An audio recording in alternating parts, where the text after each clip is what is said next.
아유, 음이 중간에 끊기네요. 어, 하나님께서 창세기부터 출발하면 사랑의 대상을 찾으셨습니다.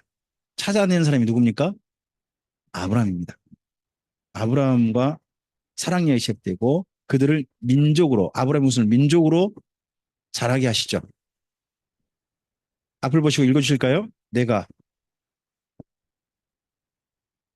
너를 크게 번성하리라 하시니 아브라함이 엎드렸더니 하나님이 또 그에게 말씀하시되 보라 내 언약이 너와 함께 있으니 너는 여러 민족의 아버지가 될지라. 그 하나님께서 애굽에서 이 아브라함의 후손을 번성하게 하십니다. 읽어주실까요? 야곱의 허리에서 나온 사람이 모두 70이요. 요셉은 애굽에 있었더라. 요셉과 그의 모든 형제와 그 시대 사람은 다 죽었고 이스라엘 자손은 생육하고 불어나 번성하고 매우 강하여 온 땅에 가득하게 되었더라. 이 표현 보면 참 이스라엘 민족이 온 땅을 차지한 것 같습니다. 그 온 땅이란 고센 땅을 말한 겁니다. 이집트 전체도 아니고. 근데 이들의 표현은 항상 가장법이 있습니다. 어, 시내산에서 이들을 데려 나오셔서 프로포즈 하십니다. 읽어주실까요? 너희가 내 말을 잘 듣고 내 언약을 지키면 너희는 모든 민족 중에서 내 소유가 되겠고 너희가 내게 대하여 제사장 나라가 되며 거룩한 백성이 되리라. 너는 이 말을 이스라엘 자손에게 전할지니라. 하나님께서 시내산에서 프로포즈하여 이 이스라엘 민족 하나님이 함께 하십니다. 이 프로포즈가 하나님의 소원이죠.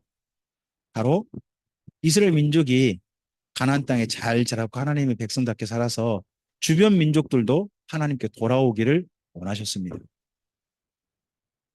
읽어주실까요? 가서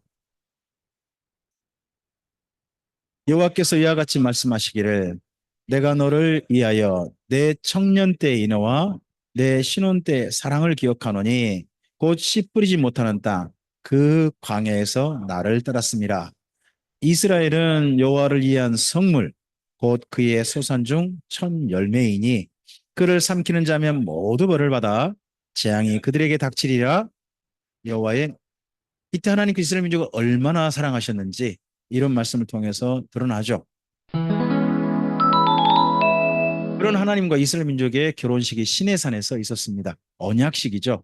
근데 북으로 보면 마치 꼭 결혼식 같은 그런 언약식입니다.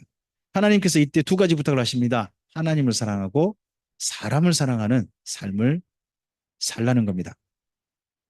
이 말씀을 모세가 한 표현으로 줄였죠. 저 뒤에도 있습니다만은 읽으실까요? 이스라엘아 들으라 하나님 여호와시니 너는 마음을 다하고 성품을 다하고 힘을 다하여 내 하나님 여호와를 사랑. 이런 부탁으로 이스라엘 민족을 가나안 땅에 살게 하셨습니다. 이렇게 살아달라 하였습니다. 그리고 가나안 땅에 살게 하시죠. 읽어볼까요? 여호와께서 이스라엘 조상들에게 맹세하여 주리라 하신 온 땅을 이와 같이 이스라엘에게 다 주셨으므로 그들이 그것을 차지하여 거기에 거주했습니다. 몇 년을요? 800년 넘게. 800년 그 이후에 바벨론 포로까지 하면 1000년 정도를 거기서 살게 되는 겁니다. 읽어주실까요? 여호와께서 그들의 주위에 안식을 주셨을 때 그 조상들에게 맹세하신 대로 하셨으므로 그들의 모든 원수들 중에 그들과 맞선 자가 하나도 없었으니 이는 여호와께서 그들의 모든 원수들을 그들의 손에 넘겨주셨음이니라. 여호와께서 이스라엘 족속에게 말씀하신 선한 말씀이 하나도 남음이 없이 다 하나님께서는 다 응하게 해주셨습니다. 다 해주셨습니다. 드디어 집을 마련하고 이 가나안 땅에 삽니다. 하나님께서 무엇을 기대하십니까? 이 땅에서 하나님 백성답게 아름다운 삶을 살기 원하시고 행복하게 살기 원하십니다. 그래서 하나님께 세 가지가 되길 원하십니다. 소유, 제사장 나라, 거룩한 백성이 되길 원하셨습니다. 그런데요. 자, 읽으실까요? 이 이스라엘 백성의 하나님이 우리 조상들을 택하시고 애굽 땅에서 나그네 된 그 백성을 높여 큰 권능으로 인도해 내사 광야에서 약 40년간 그들의 소형을 참으시고 가나안 땅 일곱 족속을 멸하사 그 땅을 기업으로 주시기까지 약 450년이라. 그 다음 이어갑니다. 그 후에 선지자 사무엘 때까지 사사를 주셨더니 그 후에 그들이 왕을 구하거늘 하나님이 베냐민 지파 사람 기스의 아들 사울을 40년간 주셨다가 패하시고 다윗을 왕으로 세우시고 증언하여 이르시되 내가 이새의 아들 다윗을 만나니 내 마음에 맞는 사람이라 내 뜻을 다 이루리라. 하나님께서 가나안 땅 이스라엘 민족을 살게 하시고 드디어 하나님께서 그래 내가 원한 일 드디어 이루어지나 보다 하신 때가 있었다는 거죠. 누구 때? 다윗 때. 다윗 때 이런 마음이 드셨다는 거예요. 그랬는데요. 그게 제사장 나라고 거룩한 백성이죠. 그랬는데 그 다음에 삶을 이사야 선지자가 이렇게 정리합니다. 읽어주실까요? 땅을 파서 극상품 포도나무를 심었도다. 그 중에 망대를 세웠고 또 그 안에 술투를 팠도다. 좋은 포도 맺기를 바랐더니 들 포도를 맺었도다. 예루살렘 주민과 유다 사람들아 구하노니 이제 나와 내 포도원 사이에서 사리를 판단하라. 내가 내 포도원을 위하여 행한 것 외에 무엇을 더할 것이 있으랴. 내가 좋은 포도 맺기를 기다렸거늘 들 포도를 맺음은 하나님께서 이스라엘 민족이 가나안 땅에 살게 하시면 기대하신 게 안 이루어졌다는 거죠. 도리어 원치 않았다는 거죠. 우리가 그래서 이거 비슷하게 하는 게 있죠. 딴 따다단 딴 따다단 하는 그런 음악을 가지고 결혼식장 입장하셨죠. 몇 년 지나시면 그 딴 따다단이 가사가 바뀌죠. 속았구나. 그렇잖아요. 그걸 선 경험하신 분이 누굽니까? 하나님이십니다. 하나님께서 그 경험을 참 너무 슬프신 거죠. 다 해주셨다는 거예요. 안 해준 거 없이 다 해줬다는 거예요. 그런데 니네가 나한테 이렇게 하면 어떡하냐 하고 이사에서 참 하나님께서 어떻게 보면 하소연, 억울함 이런 걸 얘기하시는 거죠. 호세아서 말씀이에요. 비슷한 말씀이에요. 읽어주실까요? 이스라엘이 어렸을 때 내가 사랑하여 내 아들을 애굽에서 불러냈거늘 선지자들이 그들을 부를수록 그들은 점점 멀리하고 바알들에게 제사하며 아롯에게는 우상 앞에서 분향하였느니라. 그러나 내가 에브라임에게 걸음을 가르치고 내 팔로 안았음에도 내가 그들을 고치는 줄을 여러분 자식 교육과 비교해 가지고 호세아서 이야기합니다. 호세아가 자기 아들 딸을 길러봤거든요. 자기 아들인지 딸인지 몰라요. 근데 고멜이 나왔기 때문에 품에 안고 길렀어요. 기르면서 그 느꼈던 감정을 하나님께서 이야기하시니까 그대로 그가 동감했던 것 같아요. 어려서부터 불러내 가지고요. 부르는데요. 얘들은요. 나이가 들면 들수록 부모님께 가까이 오나요? 멀리 가나요? 아, 그런가요? 그 다음에 그렇게 모든 걸 다 바쳐서 아이들을 길러줘요. 근데 애들이 하는 말이 뭐예요? 나한테 해준 게 뭐 있어? 하잖아요. 이스라엘 민족이 하나님께 똑같은 반응합니다. 그러니까 앞서서는 포도원 이야기로 했고, 그리고 에레미야는 부부 사이 이야기로 했고, 호세아는 부모 자식 간의 이야기로 하나님의 사랑이 전혀 알아듣지 못하게 되는 그런 게 있었다는 거죠. 저는 요즘 제 어머니께 여러분도 뭐 나이 들어서 철든다는 말 있잖아요. 저는 제 어머니께 정말 죄송한 마음이 점점 많아져요. 제 어머니가 뇌경색으로 병원에 입원하시고 지금 1년, 2년째 지금 되셨거든요. 근데 그 사이에 저희 어머니가 더 이상 이제 뭐 바다에 가서 일할 수도 없고 산에 가시기도 어려워요. 남의 집 밭에 가서 일하시는 것도 어려워요. 그런데요. 수입이 뭐냐 그러면 노령연금하고 그리고 예, 국민연금 이 두 개 갖고 생활을 하세요. 근데 그 돈을 아끼셔가지고 광주 오실 때마다 제가 좋아한다고 갈치를 사시고 그 몸으로 그 주변 친구분 집에서 어디 양파 조금 좀 찌시래기 같은 거 있잖아요. 그럼 밭에 가서 그 친구 집 가서 기어이 그 몸으로 가지고 담아가지고 집에 있다가 전화를 하시는 거예요. 맹주야, 이번에 집에 양파가 좀 왔다. 뭐 해달라는 거예요? 좀 와서 좀 실어. 그 몸으로도 그러시는. 제가 느끼는 게 예전에는 그런 생각이 있거든요. 제가 고등학교, 중학교 때 저희 집이 좀 상당히 가난했어요. 가난하다 보니까 늘 그런 원망이 있었거든요. 내 친구들은 저 반찬 저런 반찬 먹고 나는 왜 반찬이 맨날 김치에 심지어 반찬도 없고 도시락도 없이 내가 학교를 가. 나한테 진짜 왜 이렇게밖에 안 해주나. 저는 사실 장학금 받아가 어머니 갖다 드렸거든요. 근데 어머니가 저한테 용돈 주신 적이 없어요. 그러니까 저한테 그때 이제 그런 말을 했다니까요. 제가 어머니가 1,000원만 더 주면 되는데 1,000원을 안 주셔가지고 수학여행 가는데 어머니가 있는 돈 다 털어주신 것 같아요. 그런데 쟤는 10,000원이 필요했어요. 왜냐 그러면 그때 야구 글러브가 10,000원이었거든요. 저는 쓰지 않을 생각이었어요. 10,000원만 주시면 그거 안 쓰고 그대로 가져와서 나는 야구 글러브 사가지고 비닐 글러브 말고 옛날 비로포드 글러브 있잖아요. 고개 끄덕끄덕 하시는 분은 저와 같은 세대 아니면 전혀 모르는 세대 그거 해가지고 좀 야구 글러브 해가지고 친구들로 보고 싶다. 근데 1,000원을 안 주시는 거예요. 9,000원밖에 안 주시는 거예요. 그래서 어머니한테 엄마 1,000원만 더 줘요. 이것만 가지고 가라. 더 줘요. 안 주시는 거예요. 9,000원 받아가 9,000원 냅다 당기면 제가 뭐라고 했을까요? 그리고 한마디 더 했죠. 엄마가 나한테 해준 게 뭐 있어?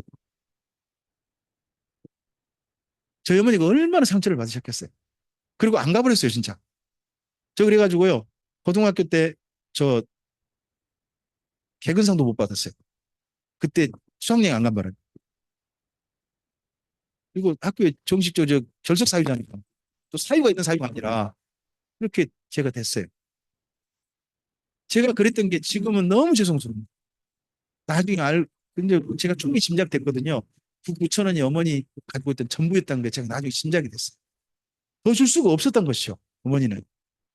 근데 그런 어머니한테 그렇게 했던 게 너무 죄송스러워 했거든요.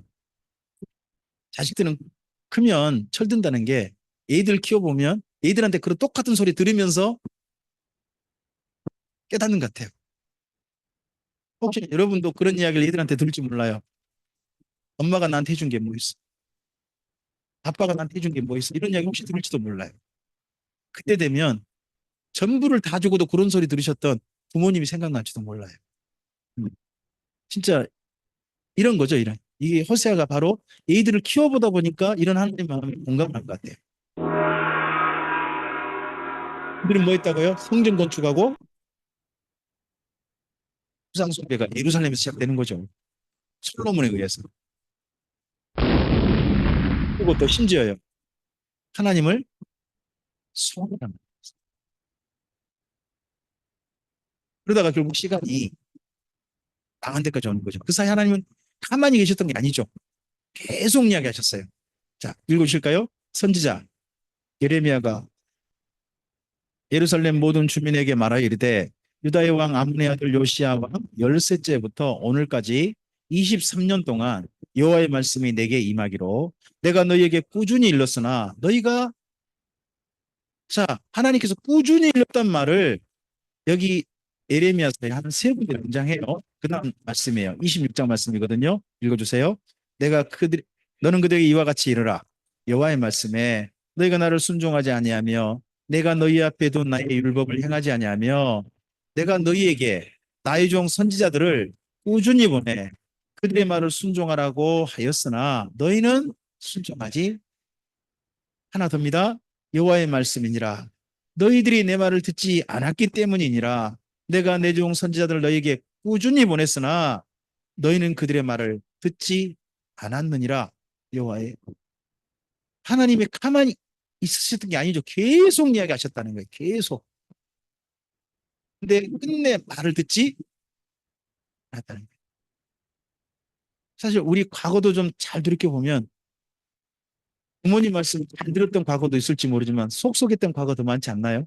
혹여나 안 듣고 했던 게 있다면 아마 여기 에레미야서를 통해서 하나님께서 선지자를 보내시는데 말을 듣지 않았던 이스라엘 민족에 내가 오버롭 될지도 모릅니다. 그러한 이스라엘 민족이 이스라엘 민족에 하나님께 선지자를 보냈습니다. 북이스라엘 대표적으로 누가 보냅니까? 엘리야, 엘리사와 함께 요나, 아모스, 호세아입니다. 이들을 보냈지만 말을 끝내 듣지 않는 거죠. 요나가 내가 내가 진짜 못된 사람입니다라는 이야기를 가지고 이스라엘 민족에게 해봤지만 말을 듣지 않습니다.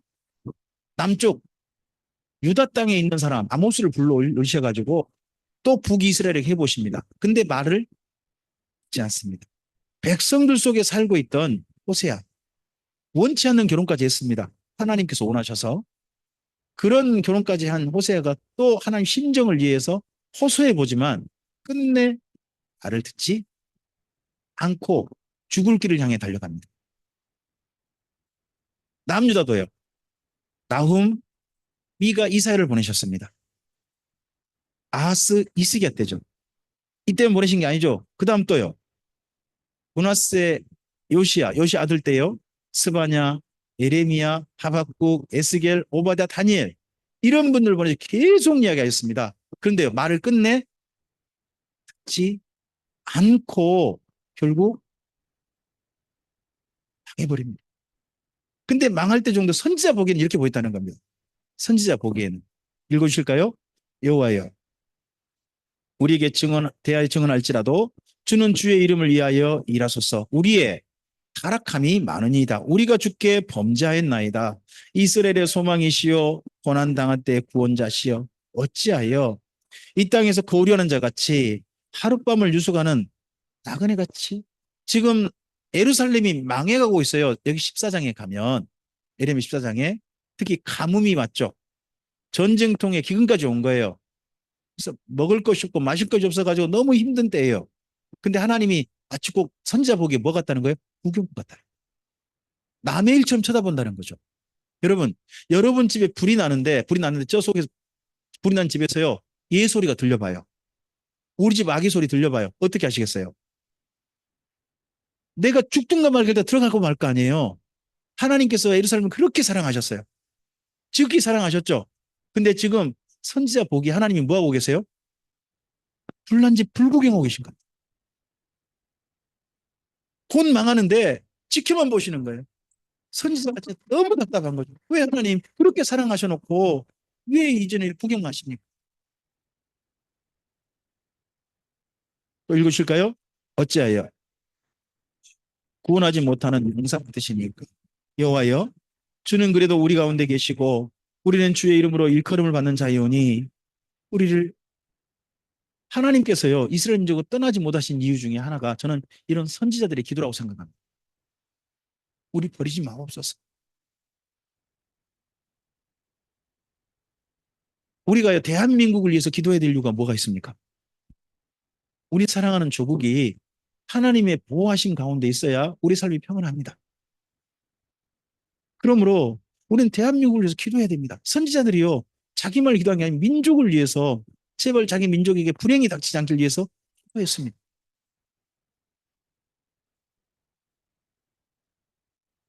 하나님의 마음은요 제발 살기를 바라셨습니다. 호세아서 말씀하고 에스겔서 말씀이 있는데요. 읽어주실까요? 내 백성이 비록 그들을 불러 위에 계신 이에게로 돌아오라 할지라도 일어나는 자가 하나도 없도다. 에브라임이여 내가 어찌 너를 놓겠느냐. 이스라엘이여 내가 어찌 너를 버리겠느냐. 내가 어찌 너를 아드마같이 놓겠느냐. 어찌 너를 스보임같이 두겠느냐. 내 마음이 내 속에서 돌이켜 나의 긍휼이 온전히 불붙듯 하도다. 하나님께서 돌아온 사람 한 사람도 없다는 거예요. 그런데 하나님께서요 내미신 손을 접지를 못하시는 거예요. 악수를 청했는데요 팩 돌아서는 거예요. 근데 손을 차마 거드리며 계속하고 있는 사람 같으신 분이 하나님이신 거죠.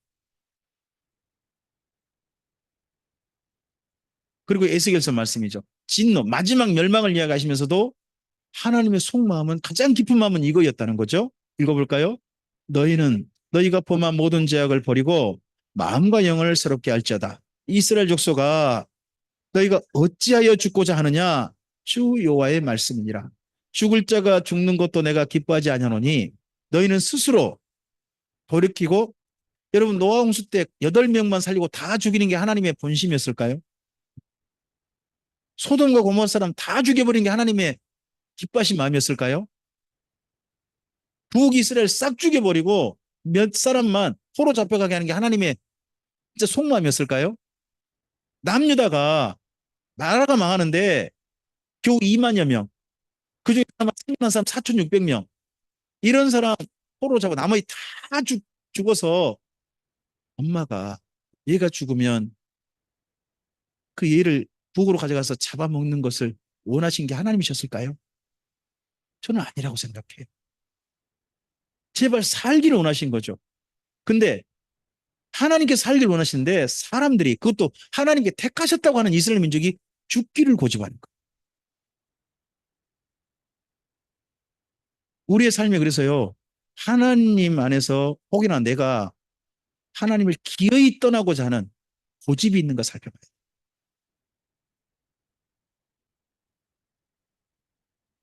읽어주실까요? 그가 이르시기를 너희는 각자의 악한 길과 악행을 버리고 돌아오라. 그리하면 나 여호와가 너희와 너희 조상들에게 영원부터 영원까지 준 그 땅에 살리라. 너희는 다른 신을 따라다니며 섬기거나 경배하지 말며 너희 손으로 만든 것으로서 나의 노여움을 일으키지 말라. 그리하면 내가 너희를 해하지 아니하리라. 하나님께서 계속 살려주고 싶으시다. 너희를 사랑한다 하신 이야기를 계속 하시는 거죠. 근데 이런 이야기가 안 들리는 거죠.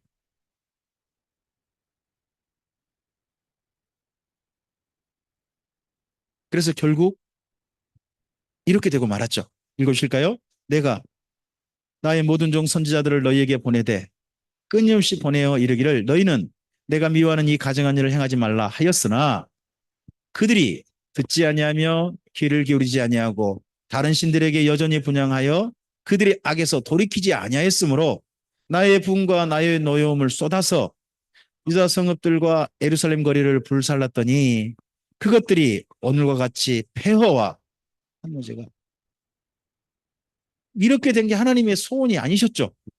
근데 이스라엘 민족이 결국 이 길로 간 거죠. 이러할 때 하나님께서 이들을 완전히 손 놔버리지 않으셨습니다. 그들이 어디 가서?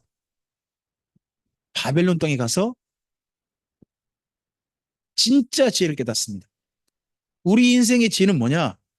하나님을 사랑하게 되는 겁니다. 우리 인생의 지혜는 뭐냐? 하나님께서 나를 참으로 사랑하고 계신다는 사실을 발견하는 겁니다. 그것이 진짜 지혜입니다. 이 세상을 하나님께서 경영하고 계시고 그 경영 중에 우리 인생도 하나님의 손에 의해서 경영되고 있음을 깨닫는 것이 지혜입니다. 이 지혜가 바벨론 포로 약 4,600명 정도 사람들 가운데 드디어 발견되어지고 이 지혜로 정리된 삶으로 책으로 그들이 새롭게 하나님과 만날 준비를 하게 됩니다. 우리가 오늘 아침부터 이들의 이야기를 보셨습니다. 그리고 그들이 하나님을 사랑하는 지혜를 책으로 정리했습니다. 그게 잠언, 욥기, 전도서, 시편, 아가서입니다. 이렇게까지 사랑이 가장 중요하다. 사랑이 최고의 지혜다.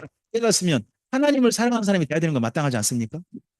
그랬는데 뭘 배웁니까? 성전 짓고 그리고 에스라가 왔고 느헤미야가 와서 에스라 성경 강좌 했잖아요. 그리고 또 느헤미야가 그 율법을 따라 사는 삶을 지도했잖아요. 근데 결과가 뭐예요? 사랑이 가장 중요한 거 깨달았잖아요. 그들 스스로 정리했잖아요. 근데 그들이 정리한 사랑을 잃어버렸어요.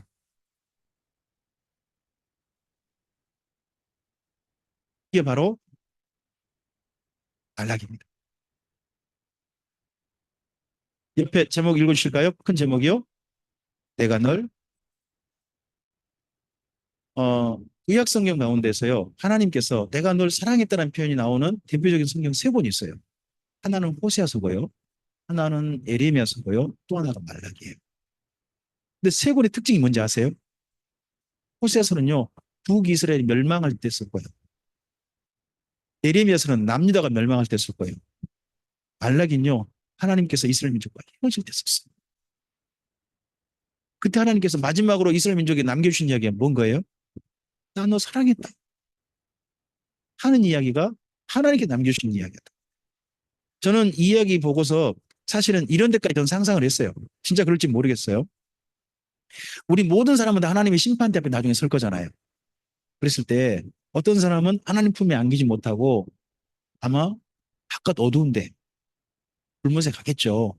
그때 하나님께서 그 사람에게 마지막으로 들려주신 이야기 혹시 이런 이야기지 않을까요? 나 너 사랑했다. 그 이야기 듣고 슬피 울며 그러고 바깥 어두운 데를 갈 사람들이 혹여 있을 수도 있잖아요. 하나님께서 헤어지시기 전에 하신 이야기가 내가 너 사랑했다 하는 이야기를 한다는 게 너무 슬퍼요. 우리 나 너 사랑한다는 얘기 언제 하셔야 돼요? 진짜 좋을 때 해야 되잖아요. 근데 나 너 사랑했다는 말을 언제 할 수도 있어요? 헤어질 때. 할 수도 있잖아요. 근데 하나님은 다 헤어질 때 이런 얘기 하시다는 거예요. 그게 너무 아프고요. 그러다 보니까 구약성에서 한 사람의 고백이 너무 제게는 보배같이 보인 거예요. 그 10편 18편 1절에 있는 다윗의 고백이잖아요.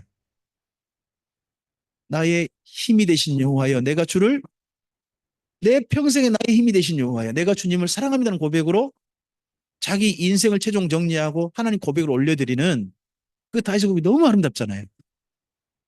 이런 사람을 하나님께서 만나보고 싶으신데 말라기가 정반대인 거예요. 사랑하지 않은 이스라엘 민족을 결국 확인한 거죠. 하나님이 그렇게 사랑했는데. 자, 첫 번째 읽어주세요. 하나님의 사랑하는 이스라엘을 떠나시는 하나님이십니다. 그 밑에요.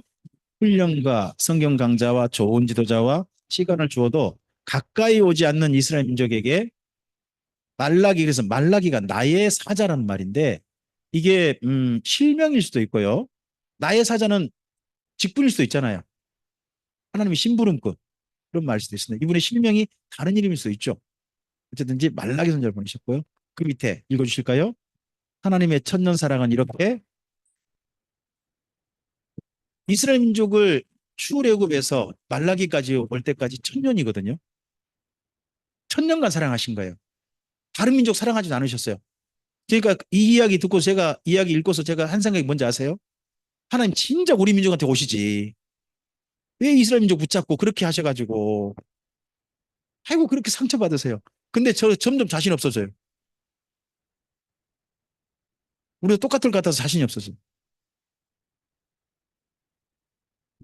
자, 말라기는 쉽게 말하면 하나님을 사랑하지 않은 이스라엘 민족의 여러 가지 실제 상황들이 나타나요. 표현들이 나타나요. 행동들이. 그 행동들을 한번 정리해 보면요. 여기서 읽어보시는 거예요. 괴짜를 보시고 갑자기 웃으시는 분들이 있어요. 1번 읽어주세요. 괴짜 빼셔도 돼요. 근데 여기 말라기를 보면 하나님을 무시하는 이스라엘 민족이 보여요. 왜, 언제 이렇게 돼요? 사랑하지 않으면요. 두 번째요. 어떨 때 이렇게 해요? 사랑하지 않으면요. 한결같다니까요. 주께서 어떻게 우리를 사랑하셨나니까 하는 이들이 반응이에요. 실제 반응. 세 번째요. 밥상 차려주기 싫은 거죠. 남편 밥상 차려주시기 좋으세요? 싫으세요? 아, 괜찮습니까? 아내 밥상을 차려주시는 분이시군요.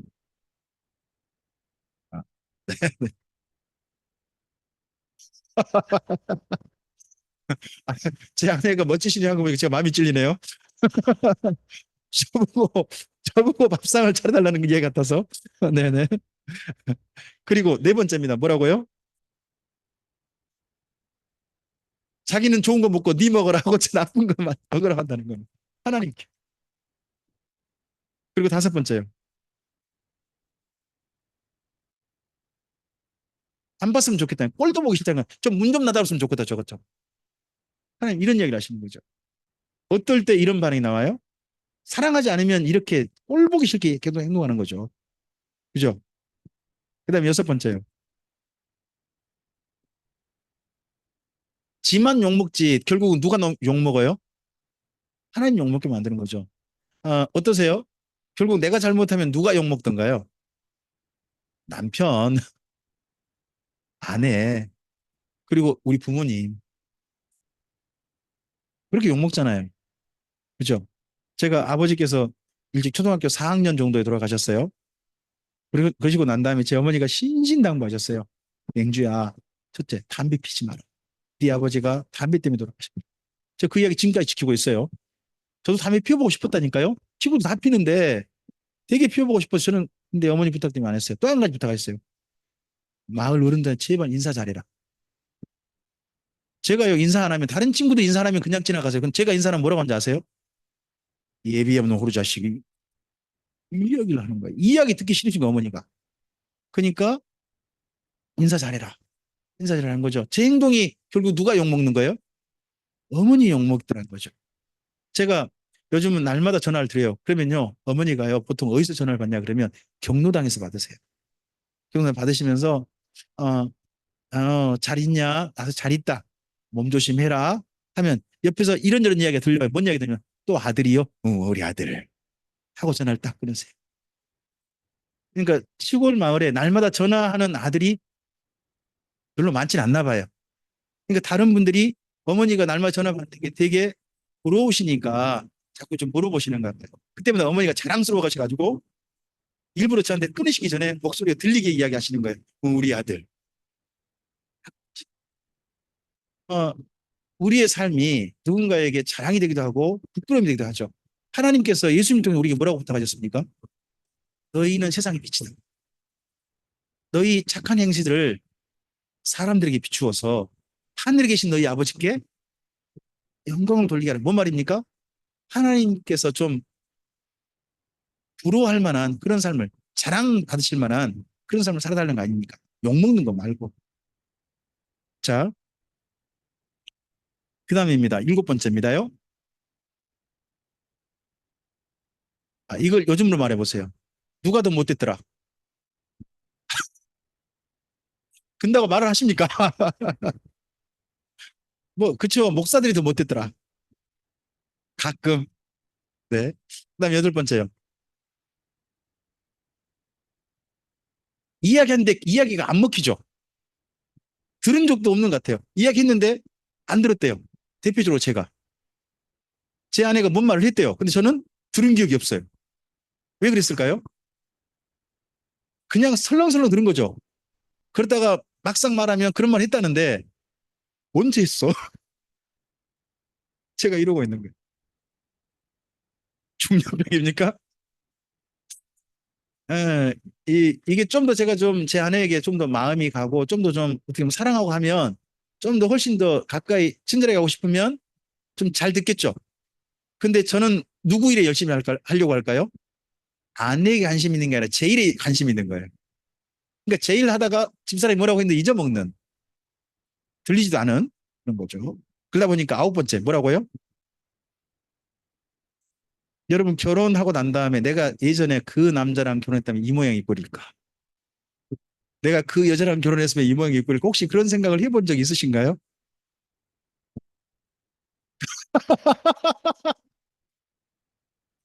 하나님이 딴 사람 생각난다는 거죠. 누구한테 질려버리신 거예요? 이스라엘 민족에게 질리신 거예요. 하나님이 잘하셨죠. 그러니까 우리 민족에 오셨지. 근데 우리도 질리게 하시면 되겠습니까? 자, 그 다음 열 번째요. 형제에게 거짓과 가장한 일을 하고요. 열한 번째요. 자기만 악하게 산 게 아니라 함께 사는 다른 사람도 악한 일을 하게 만드는, 방조하는 그런 걸 막 해도 괜찮아. 이렇게 만드는 삶을 산다는 거죠. 그 다음 열두 번째요. 누가 그러냐 그러면 제사장이요. 제사장이 그랬다는 거예요. 그래서 맨날 여자들이요. 성전에 와서 맨날 운대요. 운 여자들 보니까요. 옷을 가리고 있는데 옷 안에 상처가 가득해요. 무슨 흔적이에요? 폭력당. 이혼당하고 폭력당한 여자들이 성전에 와서 울고 있는 거예요. 그래도 우리나라에 예전에요. 저는 그 새벽기도 같은 게 우리나라 여성들에게 그나마 카타르시스였다고 저는 생각해요. 진짜 삶이 힘들었잖아요. 또 그리고 여성들은 바람도 안 피웠잖아요. 조강지처? 조강지부 없죠? 조강지부 없잖아요. 뭐만 있어요? 조강지처만 있어요. 모든 걸 다 끌어안고 끌어안고 있잖아요. 노 목사님이 그 하신 그 참 유명한 얘기 있죠. 이길자 집사님입니까? 그 이야기 자주 하시거든요. 남편이 맨날 바람 피고 구름 피고 그러신데 늘 집에서 기다리고 계신다는 거죠. 그러니까 방문하셔 목사님께 그러셨던 거 아닙니까? 당신이 바로 이길자요. 성함 그대로 이긴 자요, 이길 자요 이러셨다는 거 아닙니까? 안 들어보셨습니까?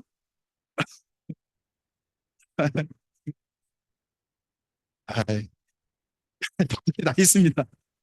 예. 하여튼 이 이혼이 쉽고 가정폭력이 난무하고 이거 다 왜 그렇습니까? 사랑하지 않은 겁니다. 사랑이 식어진 거죠. 그리고 열세 번째요. 상대방 배려해서 말하는 게 아니라 자기 말하고 싶은 대로 말해버린다. 사랑하지 않으면 이렇게 된다는 겁니다. 한숨 쉬는 거 보니까 뭐가 좀 찔리는 분이 있나 보네요. 저는 진작 찔렸는데. 열네 번째입니다. 뭐라고요? 열다섯 번째요. 악하거나 말하거나 뭐 하면 된다. 열여섯 번째요. 그러니까 헌금 열심히 하고 예배 열심히 드렸는데 자기한테 뭔가 하나님께서 주신 선물이 없으면요. 하나님 안 계신 거 아니야? 이런 소리 하는 사람과 비슷한 거죠. 그 다음에 열일곱 번째요. 나는 의인이라 그러면서 실제로 악하게 살아. 다 용서하신대 그냥. 그리고 열여덟 번째요. 이러면 안 되잖아요. 열아홉 번째요. 하나님 말씀을 유명무실하게 되는 거죠. 이게. 그리고 스무 번째요. 결국 하나님이 저주를 이걸 부부 사이로 이야기하면 마지막에 뭐겠어요? 이혼인 거죠. 그걸 준비하게 만들고. 한 스무 가지를 정리를 해봤습니다. 제가 말라기를 읽으면서 나름 정리해 본 겁니다. 사랑하지 않으면 이런 반응이 나오는구나. 이스라엘 민족이 반응이 이러거든요. 근데 잘 생각해 보면 이 반응들은 우리의 삶에도 나타나는 것 같아요. 우리는 하나님에 대해서 이런 태도가, 이런 반응이 있지 않는지 살펴본다면 우리는 하나님께 정말 사랑하는 사람인지 아니면 하나님한테 정이 떨어진 사람인지 좀 생각해 볼 만한 부분이라고 봅니다. 여러분, 우리가 구약성 여기까지 오셨습니다. 이스라엘 민족을 기르시고 마침내 천년 동안 애달하시다가 헤어지십니다. 근데 하나님께서 원하신 게 뭡니까? 사람을 원하십니다. 근데 어떤 사람입니까? 사랑하는 사람. 왜 하나님께서 사랑하는 사람을 만나기가 어려우실까요? 천년이나 애쓰셨잖아요. 여러 민족도 아니에요. 한 민족 붙들고 천년을 애쓰셨어요. 근데 천년을 붙으셨는데 하나님을 진실하게 사랑하는 더더욱 남은 자 됐잖아요. 나중에 지혜도 정리했잖아요. 성경 강자도 경험했잖아요. 또 좋은 지도자 만나서 교육도 받았잖아요. 삶을 지도도 받았잖아요.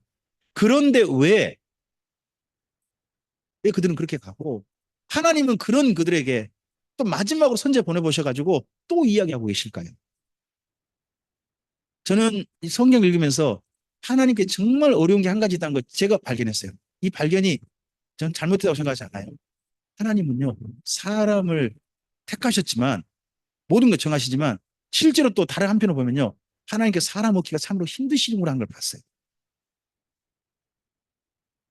왜 힘드시냐? 한 가지밖에 없어요. 이유는요.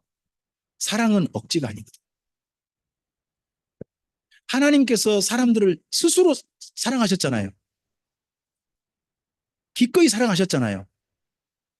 그러면 하나님께서 어떤 사람을 원하시는 거예요? 하나님을 정말 기꺼이 사랑하는 사람을 원하신 거 아니에요. 순수하게 사랑하는 사람. 근데 그런 사람 만나기가 쉽지 않으시다는 거죠. 이게 구약 성경의 전체 어떻게 보면 결론일 수 있어요. 지금 우리가 구약 성경 말씀 전체를 총정리해서 듣는 이유기도 하죠. 자, 여러분 구약 성경의 고백이 이렇습니다. 하나님께서 뭐라고 고백하십니까? 내가 너희를 사랑했노라. 여기 말라기 고백입니다. 예수님께서 질문하십니다. 예수님 질문 크게 두 가지입니다. 너희가 나를 누구라 하느냐 하는 질문이 있습니다. 그런데 마지막 질문은 뭡니까? 내가 나를 사랑하느냐.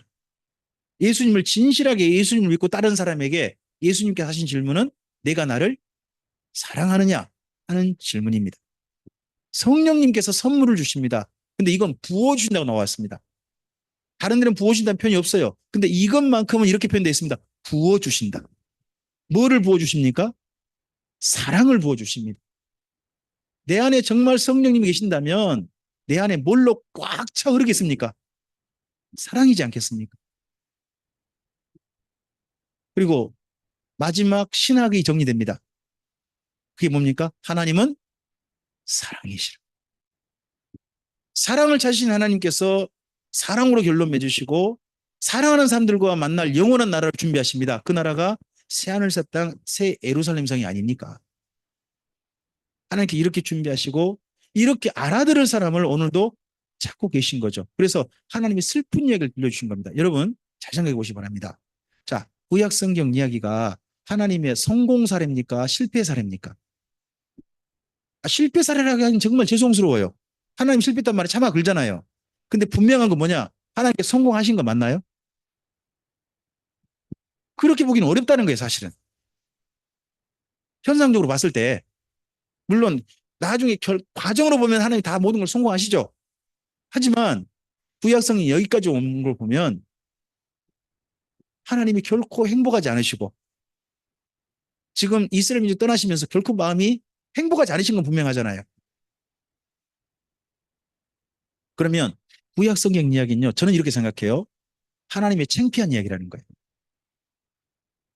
여러분, 여러분의 창피한 이야기 남에게 쉽게 들려줄 수 있으신가요? 아니에요.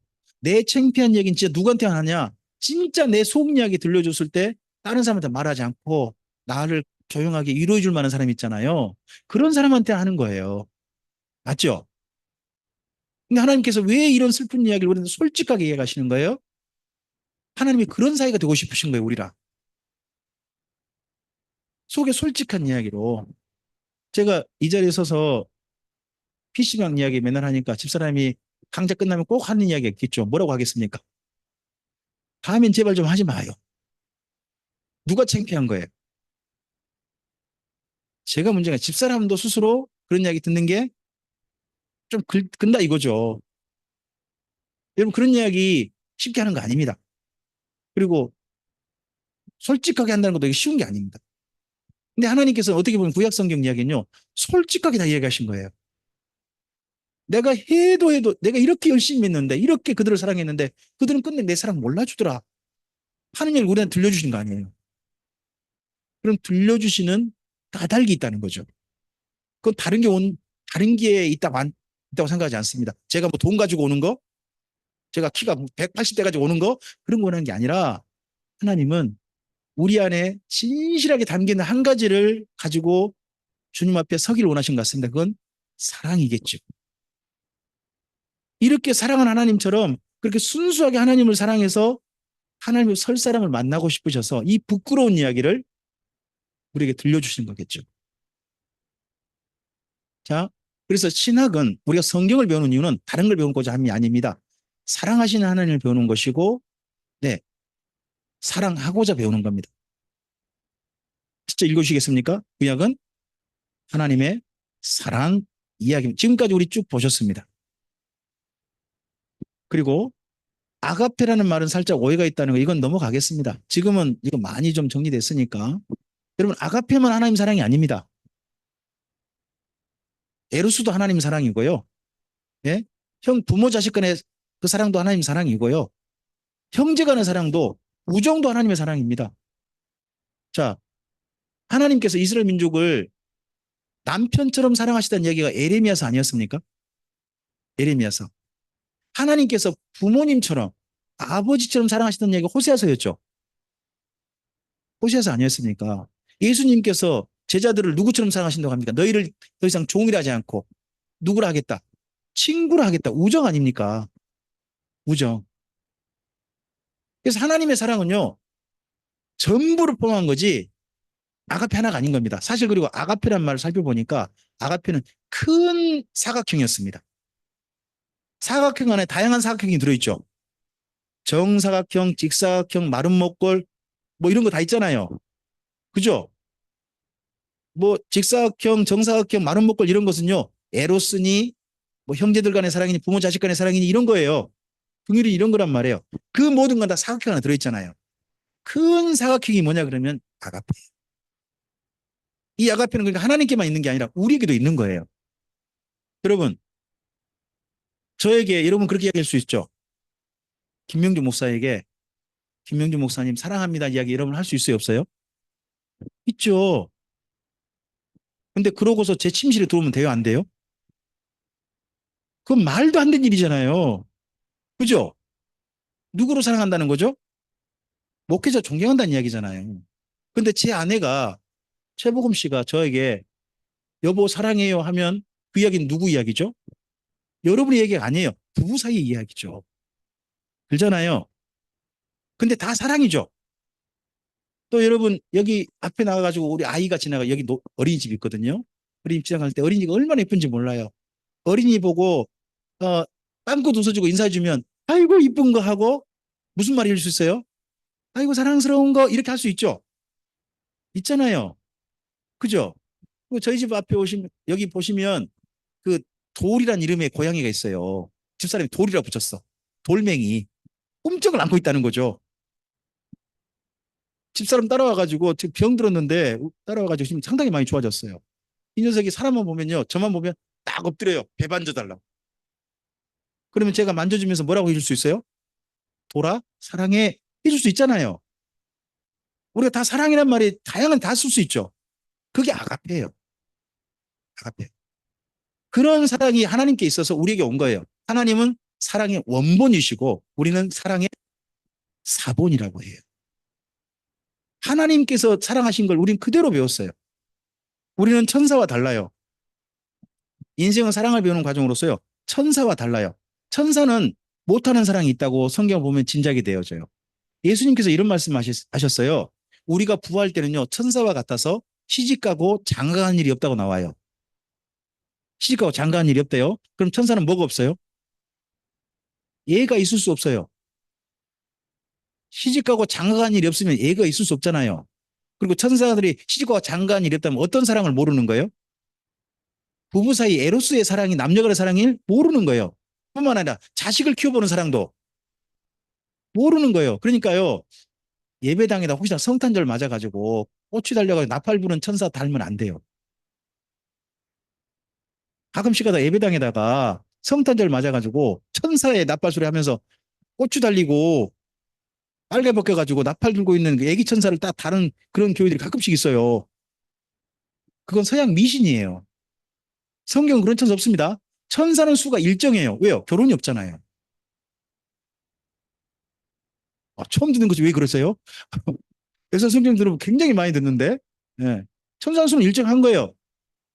천사는 그래서 뭘 모르느냐? 에로스의 남녀 간의 사랑을 몰라요. 질투도 모르고요. 부모가 자식을 키워보는 사람도 모르고 자식이 부모를 향한 사람도 몰라요. 근데 하나님께서 이 모든 사랑을 다 가지고 계시죠. 그 사랑을 해보라고 누구한테만 주셨어요? 사람에.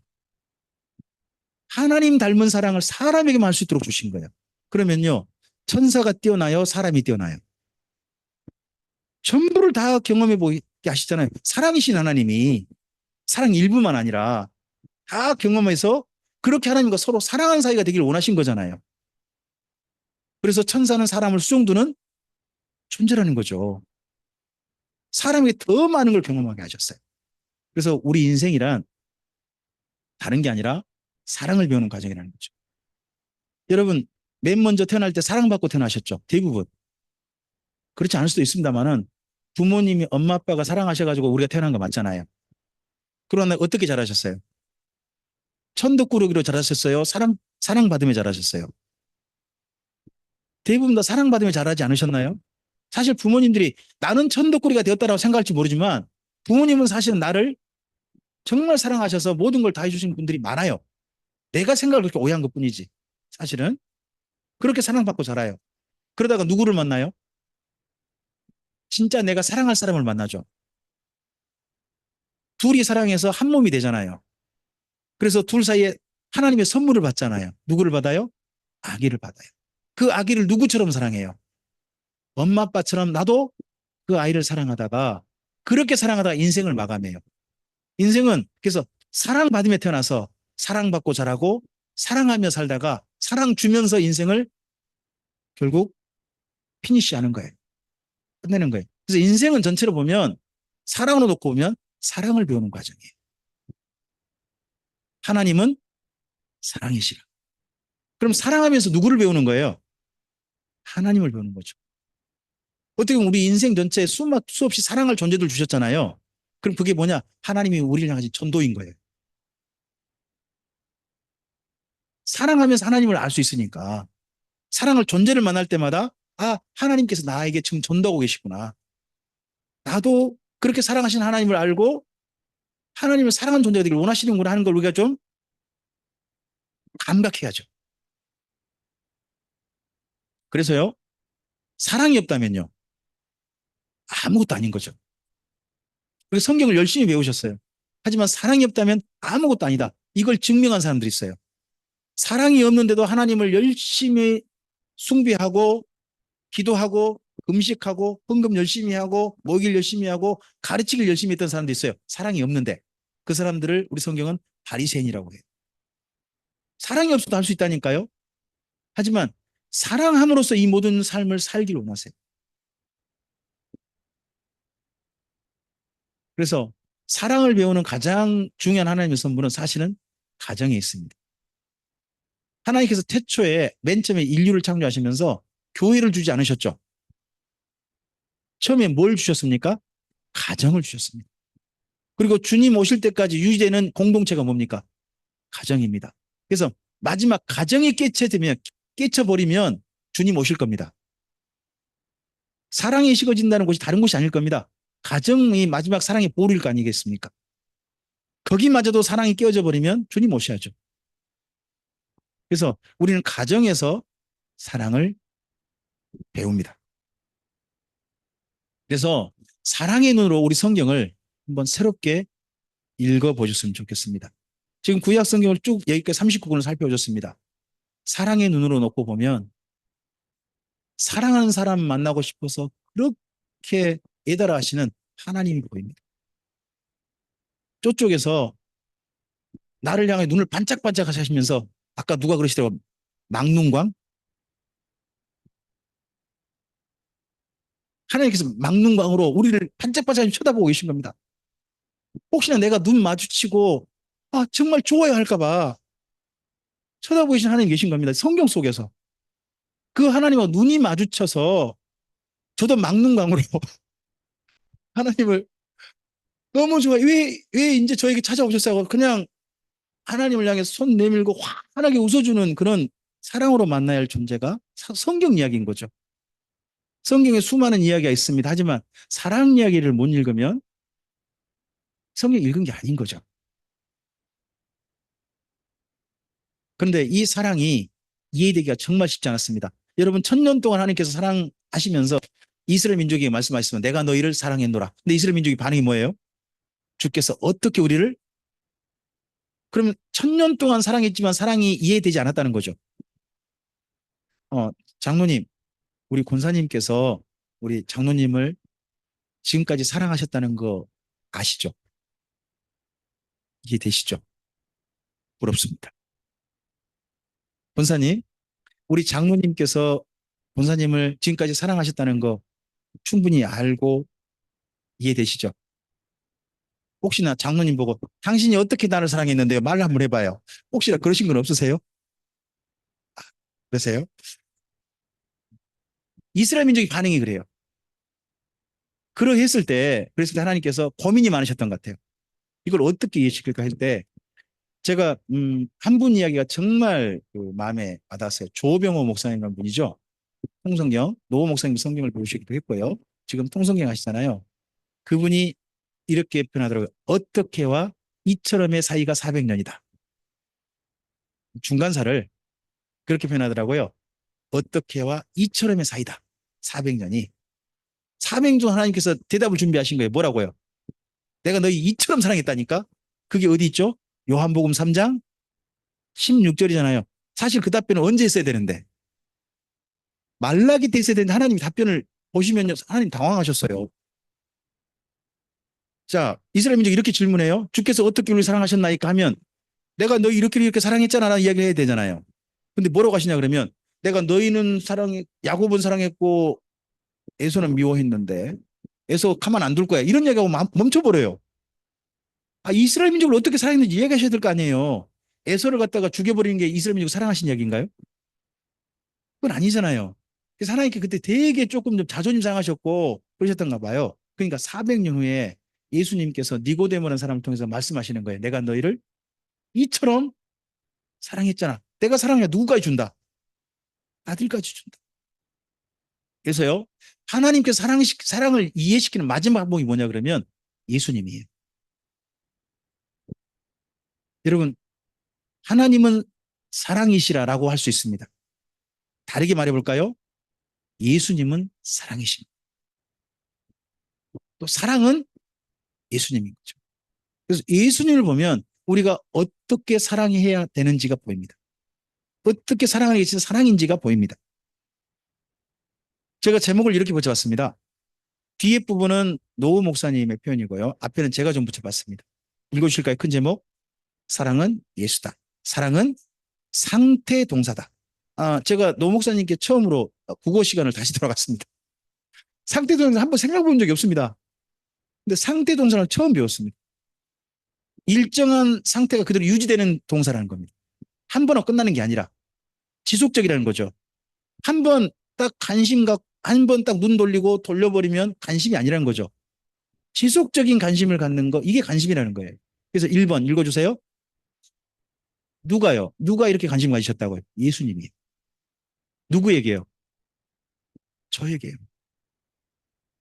그래서 하나님의 이야기 전부를 저에게 들려주시면서 제 삶에 관심을 가지고 지켜보고 계신 거죠. 눈이 제발 마주치기를. 두 번째입니다. 이해하는 것입니다. 한 번이 아니라 지속적으로 이해하시는 거예요. 저는 이해하는 사람, 대표적인 사람을 제 아내를 봅니다. 여러분도 주변에서 볼 수 있죠? 특별히 누구를 이해하느냐? 우리 애들을 너무 잘 이해합니다. 애들에 대해서 제가 조금 좀 불평스러운 이야기를 하면 꼭 집사람이 중간에 나서가지고 방어를 합니다. 저는 애들한테 이야기했는데 집사람이 꼭 방어를 합니다. 그리고 애들을 이해하는 이야기를 잔뜩 합니다. 그러니까 결국 어떻게 되냐면 저는 이해를 못하는 아버지가 되고 제 아내만 이해를 하는 엄마가 됩니다. 참 불만을 많을 때가 많습니다. 여러분 집은 어떻습니까?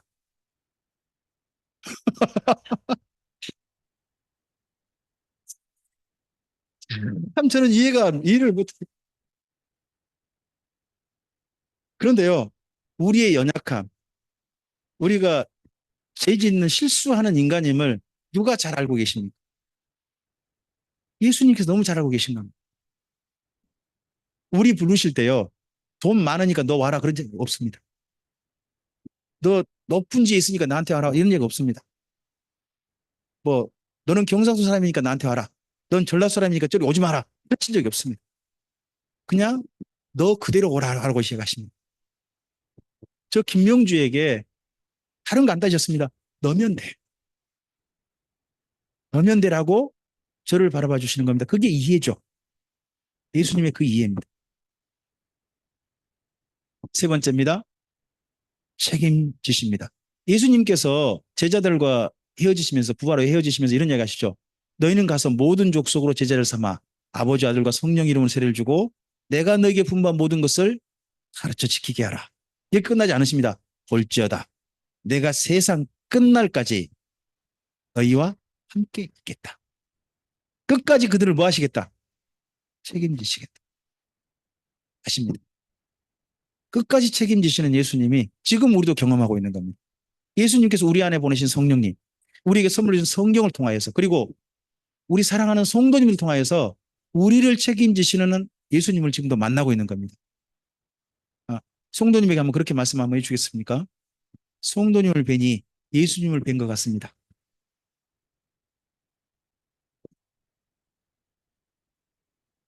예수님께서 우리를 책임지시는 방법 중에 저는 성도님들이 있다고 생각합니다. 함께하는 사람들. 그러니까 교회 공동체를 이루게 하셨죠. 네 번째입니다. 존중이 가치 있게 여겨주는 겁니다. 제가 마태복음에 있는 그 천국 비유 가운데 참 감동돼가지고 그 이야기를 꼭 하는 편에 있습니다. 예수님께서 어떤 존재인지 또 예수님께서 우리를 어떻게 바라보고 계신지 이야기가 두 가지 비유에 나타납니다. 한 가지 비유는 감추어진 보화 비유입니다. 또 한 가지 비유는 예, 장사, 보석 장사 이야기입니다. 거기 천국 비유에서 주 대상자는 누구냐 그러면 예수님입니다. 자, 천국은 감추어진 보화다 그러면 예수님이 뭐가 되는 겁니까? 감추어진 보화가 예수님입니다. 근데 이 보화를 발견한 사람이 어떻게 합니까? 자기의 전부를 다 팔아서 그 보화가 있는 밭을 삽니다. 예수님은 우리에게 어떤 분으로 발견됩니까? 인생 전부를 기꺼이 내주고 이분 한 분 산다면 내 인생은 수지 맞았다. 그런 분이 예수님이란 겁니다. 정반대로 예수님께서 우리를 어떻게 바라보신지가 보석장사 이야기 나옵니다. 진주장사죠. 귀한 진주를 구하는 장사치가 있습니다. 그 사람이 가다가 진주 한 개 만났답니다. 한 개 만났는데 어떻게 합니까? 자기 모든 걸 다 팔아서 진주 한 개 샀답니다. 그 진주 한 개가 여러분 뭔지 아십니까? 저 김용주. 예수님이 저를 사시려고요. 자기 전부를 다 내주고 값을 지불하셔서 저를 사주신 겁니다. 제 값이요. 예수님 앞에 갔더니 값이 적지가 않아요. 제 값이 어느 정도 값인지 아십니까? 제 값이 예수님입니다. 천하 정도가 아니라 예수님이랑 값을 지불하고 제가 주님께 부름받은 거예요. 그 이야기가 진주장사 이야기 속에 들어있습니다. 존중히 여기시는 거죠. 귀하게. 그렇게 존중히 여기신 분 앞에 우리 삶을 가치 있게 살아서는 안 됩니다. 전 진짜 이렇게 살아야 된다고 생각합니다. 럭셔리하게 살아야 된다고 생각합니다. 예수님 안에서. 다섯 번째입니다. 희생하는 겁니다. 네. 전부를 희생하는 거죠. 여러분 희생하는 분 여러분 집에 자주 보죠. 우리 이미 집사님 맨날 얘들을 위해서 희생하시죠. 뭐 이재 집사님도 예진이한테 맨날 희생하시죠. 아, 저도 제 아내한테 그걸 많이 봅니다. 예전에 그런 일이 있었습니다. 여전도에서 집사람에게 그 생일 선물로 그냥 돈을 좀 주셨다는 걸로 기억합니다. 그 돈 어떻게 썼을까요? 집사람이 쓴 게 없습니다. 얘들 위해 쓰고 그렇게 다 쓰더라고요. 그런 분이 누굽니까? 예수님이란 거. 예수님이 자신을 위해 쓰신 게 아니라 자기 자신 전부를 우리를 위해서 기꺼이 쓰십니다. 아주 꼭 제 어머니가 저에게 하신 것처럼 그렇게 쓰십니다. 그게 희생 아닙니까? 나를 깨뜨려서 너를 채워주는 것. 이거 예수님의 사랑입니다. 여섯 번째입니다. 대상과 함께 있고 싶은 겁니다. 언제까지 함께 있고 싶어 하십니까? 영원까지. 이 세상 잠깐뿐만 아니라 영원까지 함께 있고 싶습니다. 여러분 어떤 사람 만나면요. 진짜 시간 간 줄 모르는 사람 있죠. 헤어지면서 뭐라고 합니까? 전화할게. 또 그러다니 뭐라고 합니까? 우리 언제 만나자. 벌써 또 얘기하지 않습니까? 만나서 또 수다 떱니다. 사실 남은 게 없습니다. 건덕지가 없어요. 근데 기어이 만나고 또 한참 수다 떨다가 또 헤어질 때 뭐랍니까? 또 전화할게. 혹시 그런 분이 있습니까? 행복한 줄 아십시오. 그런 분이 있는 게 행복한 겁니다. 가까이 오고 싶은. 근데 어떤 사람 만나면요. 빨리 좀 안 가라. 왜 자꾸 버티고 앉았나? 혹시 그런 분 혹시 주변에 없죠? 여러분 주변에는? 시어머니? 예수님은 진짜 옆에서 즐겁게 함께 있고 싶어 하시는 그런 분으로 이야기합니다. 여러분 예수님과 함께 있는 거 즐거우세요? 아니면 좀 귀찮으세요? 그렇습니까? 일곱 번째입니다. 모든 것을 정말 예수님 모든 걸 다 주셨죠. 사랑은 전부를 준다더니 그분의 이름도 그분의 몸도, 그분의 피까지, 그분의 생명까지 싹 갈아서 우리 안에 담아주셨습니다. 심지어 그분 안에 담긴 성령님, 그분도 우리 안으로 보내셨습니다. 그리고 그분이 직접 집을 지으셔서 그 집을 우리에게 주고 싶어 하십니다. 아버지 것도 누구 것이다? 네 것이다. 여덟 번째입니다. 사랑은 네, 너를 기뻐하는 겁니다. 사랑은 그 사람과 만나면 너무 기뻐집니다. 어, 제 집사람하고 이 자리에 계신 분 중에 뭐 여러 분 계시겠습니다만은 하영자 전사님하고 두 분 만나면요. 하 전사님께서 우리 집사람을 너무너무 이뻐하신 게 보입니다. 진짜 친정 엄마 같아. 제 집사람이 남원 가면 저희가 뭔가 좀 해드리려고 가는 거거든요. 근데 남원 가면 가져온 게 더 많습니다. 다른 집 말고 누집에만. 저희 집에만 잔뜩 주고 싶어 하시는 그런 마음입니다. 이쁘니까 그러죠. 기쁘니까. 서로를 기쁘게 모르지 않습니까? 이 자리에 오신 분들 중에 정말 감사합니다. 그래도 제가 꼴 보기 싫은 분은 안 계신 거죠. 감사합니다. 저는 김원주 목사님께서 원래 등록자 중에 없으셨거든요. 근데 갑자기 연락이 온 겁니다.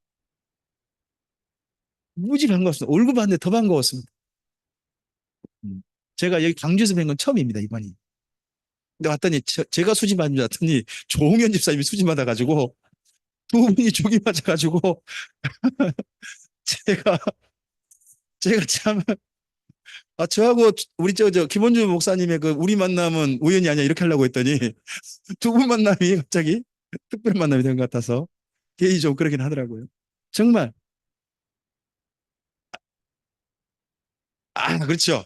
저는 김명주 그리고 목사님 김원주 가운데만.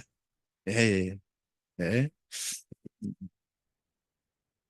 그리고 사랑은 뭡니까? 실제로 예수님께서 지금도 섬기시는 거 아닙니까? 계속해서 사랑하는 사람들을 섬겨주십니다. 성령님 통해 섬기고 계신 거잖아요. 열 번째입니다. 바라는 게 있는 겁니다. 사랑이 바라는 게 없다고 해. 말이 아닙니다. 사랑하니까 바랍니다. 우리 애들 사랑하니까 애들이 훌륭한 사람을 잘하는 거 바라지 않습니까? 그러지 않나요? 내 남편과 아내를 사랑하니까 뭘 바랍니까? 나를 사랑해 주길 바라잖아요. 사랑은 당연히 바라는 겁니다. 여러분 성경에서 하나님께서 이스라엘 민족이 바라는 게 있습니까? 없습니까? 있어요. 하나님의 소유가 되어주고 세상 나라가 되고 거룩한 백성을 바라시잖아요. 예수님께서 주님의 교회에게 바라신 게 있어요? 없어요? 있잖아요. 세상 끝까지 너희가 되어달라. 나의 증인이 되어달라. 그리고 하나님 나라가 하늘에 이루어진 것처럼 너희를 통해 이 땅에서 이루어졌으면 좋겠다. 바라시잖아요. 사랑은 기대하는 거예요. 바라는 거예요. 바라는 게 없으면요. 사랑하는 게 아니에요. 사랑하니까 바라는 거예요. 주님처럼. 그리고요. 사랑은요. 끝까지 믿어주는 겁니다. 저는 에스라 성경 강좌에서 끝까지 믿어주는 이야기 들으면서 정말 펑펑 울었습니다.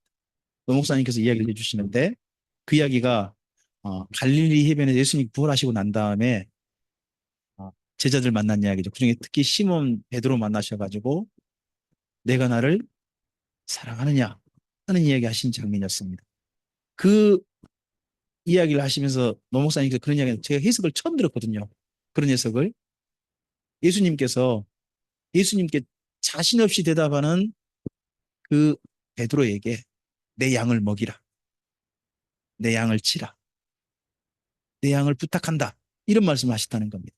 그러시면서 이런 이야기 하시는 거예요. 제가 처음 듣는 이야기였고 정말 그렇게 해석을 해본 적이 없거든요. 베드로가 예수님을 믿은 게 아니라 예수님께서 베드로를 믿어주신 것이다. 믿어주셔서 그에게 양을 예수님이 자기 핏값을 주고 산 생명들을 아끼셨다는 거죠. 그 이야기 듣는데 저의 인생들이 진짜 주마등처럼 순식간에 막 그냥 생각이 나는 거예요. 하나님께서 저를 기도 믿어주고 계셨구나. 너 그래. 너 정신만 차리면 성경도 제대로 갖출 수 있고 많은 사람들한테 적어도 좋은 하나님의 선물을 줄 수 있는 사람이에요. 그러니까 기다리셨다는 거죠. 그 기다리신 증거로 제 아내가 있었고 우리 성도님들이 계셨습니다. 지금도 그런 저를 믿어주시고 함께 동역 계시는 성도님들이 우리 참빛교회에 계십니다. 그리고 에스라 성경 강좌를 통해서 함께 동역해 주시는 목사님과 집사님들이 계십니다. 저를 믿어주셨기 때문에 이런다고 저는 믿습니다. 제가 주님을 믿은 게 아니라 주님께서 저를 믿어주셨습니다. 우리들도 주님께서 지금 저희들을 믿어주고 계실 겁니다. 넌 할 수 있어. 너 잘할 거야. 넌 충분히 가능해. 그러니까 너한테 일 맡긴 거야. 하시는 분이십니다. 이런 주님의 사랑을 우리가 배워서 하나님을 만나는 우리 성경 이야기로 돌아갔으면 좋겠습니다. 성경을 새롭게 읽으시면서 이렇게 사랑하신 하나님과 만나는 우리 모두이길 바랍니다. 우리 앞을 보시면서 함께 찬양할까요? 찬양을 하자니까 또 광고가 나오네요. 아, 참. 아, 이게 진짜 참 바싹 깨네요.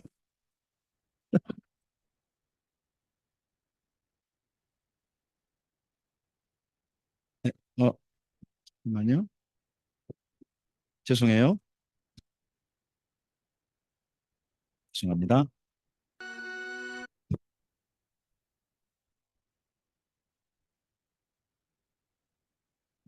잠깐만요.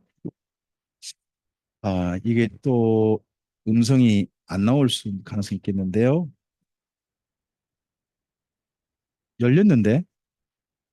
열렸는데 왜 안 나올까요? 피아노 반주할까요? 진짜?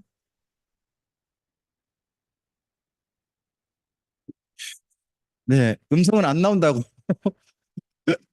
여기서 하고 있습니다. 아, 우리 오랜만에 오신 황효진 피아노 학원 원장님 반주 좀 부탁합니다. 우리 찬송가 303장? 304장인가요? 304장 주실까요?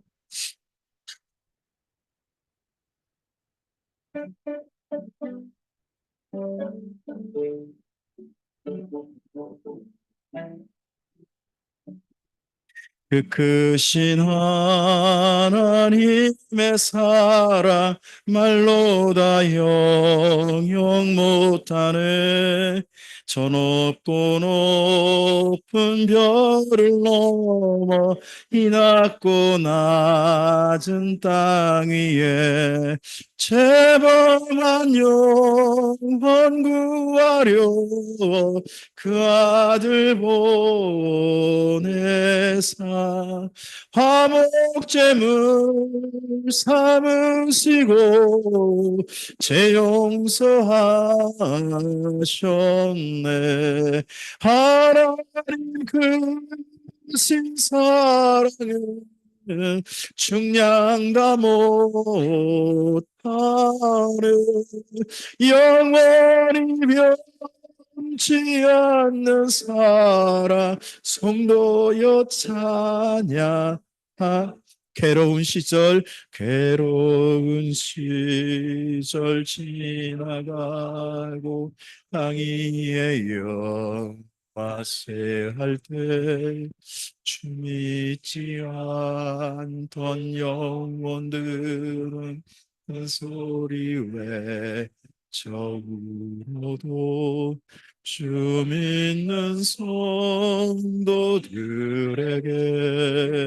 그 사랑 베푸사 우리의 죄사 예수님 그네 있을까.